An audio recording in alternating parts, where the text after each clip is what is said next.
Процентуалната застапеност на главоболките кај болните со мултипла склероза е варијабилна некаде од 12 до 52%.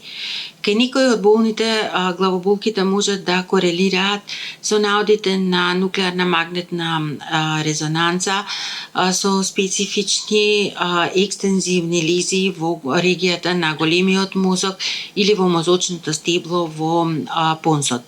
Во вакви случаи, лезиите кои се активни, инфламирани, околу нив има едем, односно оток на мозочното ткиво. Или пак, заради големината, предизвикуваат пораст на интракранијалниот притисок, што предизвикува не само главоболка, него и други преопретни симптоми, како повраќање на алтерирана свест. Главоболките можат да го следат и воспалението на оптичкиот нерв, вообичаено при придвижување на очите.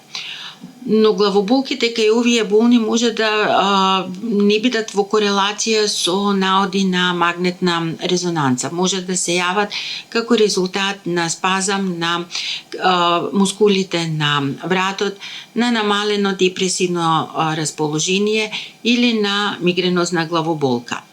Вообичаено, овие главоболки реагираат добро на аналгетици како аналгинот, парацетамолот или нестероидните антиинфламаторни лекови како што се нифламот, кетоналот, блокмакс и други од оваа група. Мигренозната главоболка не е типичен симптом за мултиплата склероза, но се знае дека 2 до 3 пати е почеста кај оваа популација на пациенти.